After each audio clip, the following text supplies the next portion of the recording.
അമാനി മൗലവി റഹ്മത്തുള്ളാഹി അലൈഹിയുടെ തഫ്സീറിൽ നമ്മൾ വായിച്ചിരുന്ന അമാനി മൗലവി സൂറത്ത് യൂസുഫിന്റെ വിശദീകരണത്തിൽ പിന്നെ കണ്ണേർ അംഗീകരിച്ചു എന്ന് പറഞ്ഞു. അപ്പൊ അലിമദനി സാഹിബ് അവിടെ വരെയാണ് വായിച്ച് അലിമദനി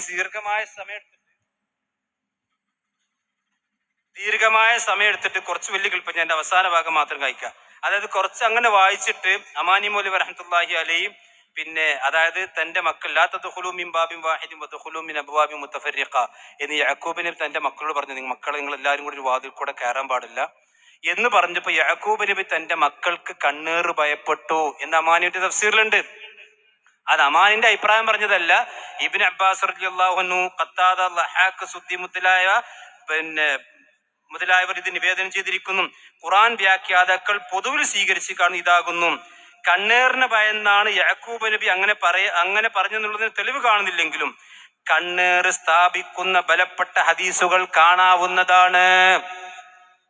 ഇത് വായിക്കാൻ അലിമദനിക്ക് ധൈര്യമില്ല.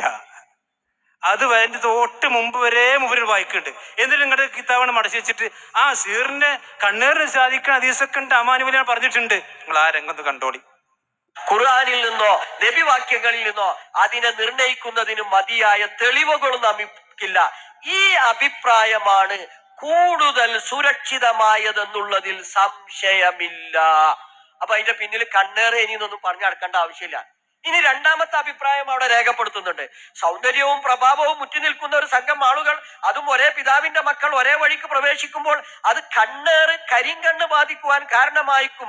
അതിൽ നിന്ന് ഒഴിവാവാൻ വേണ്ടിയായിരുന്നു അത്. ഇബ്നു അബ്ബാസ്, മുഹമ്മദ് ഇബ്നു കഅബ്, മുജാഹിദ്, ലഹാഖ്, ഖത്താദ, സുദ്ദി മുതലായവരിൽ നിന്ന് ഇത് നിവേദനം ചെയ്യപ്പെട്ടിരിക്കുന്നു. ഖുർആൻ വ്യാഖ്യാതാക്കൾ പൊതുവിൽ സ്വീകരിച്ചു കാണുന്നത് ഇതാകുന്നു: കണ്ണേറിനെ ഭയന്നാണ് യാക്കൂബ് നബി അലൈഹിസ്സലാം അങ്ങനെ പറഞ്ഞതെന്നുള്ളതിന് തെളിവ് കാണുന്നില്ല.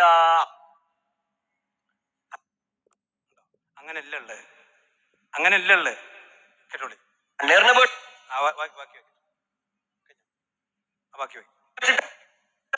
യാക്കൂബ് നബി അങ്ങനെ പറഞ്ഞത് എന്നതിന് തെളിവില്ല.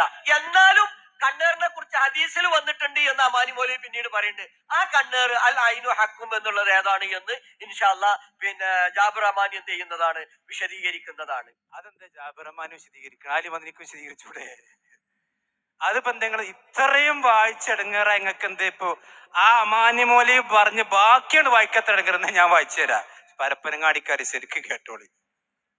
ഇതൊക്കെ നമ്മുടെ നേതാക്കന്മാർ എഴുതി വെച്ചത് പോലും നിങ്ങൾക്ക് വായിക്കാൻ കഴിയാത്ത വിധം നിങ്ങളുടെ ആദർശ വ്യതിയാനത്തിൽ പെട്ടിട്ടുണ്ട്.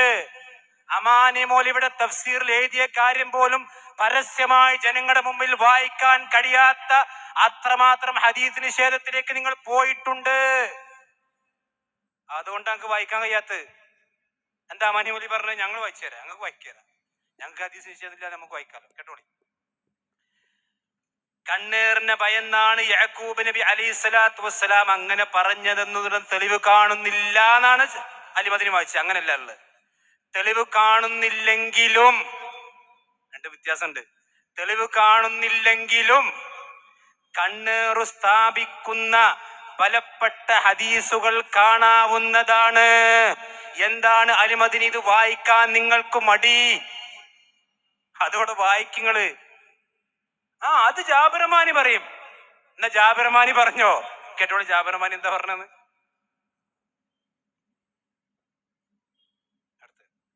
കണ്ണേറുമായി ബന്ധപ്പെടുത്തിയിട്ടുള്ള പരാമർശത്തിൽ വന്നിട്ടുള്ള രണ്ടു ഭാഗങ്ങൾ ഇവിടെ ബഹുമാനനായ അലിമദനി സൂചിപ്പിക്കുകയുണ്ടായി. സൂറത്തു യൂസഫിലെ 67-ാമത്തെ അധ്യായത്തിൽ വന്നിട്ടുള്ള പരാമർശം അത് കണ്ണേറുമായി ബന്ധപ്പെടുത്തിയതായി ഇവർ നിശ്ചയിക്കാറുണ്ട്.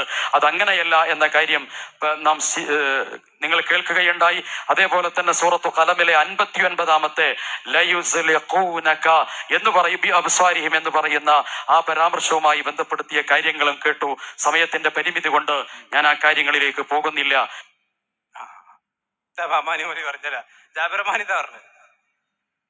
ജാബിർ അമാനിക്ക് സമയത്ത് അലിമദനി നിങ്ങൾക്ക് തന്നെ വിശദീകരിച്ചുകൂടായിരുന്നു. ഞാൻ ചോദിക്കുന്നു, ഞാൻ വീണ്ടും വായിക്കുന്നു.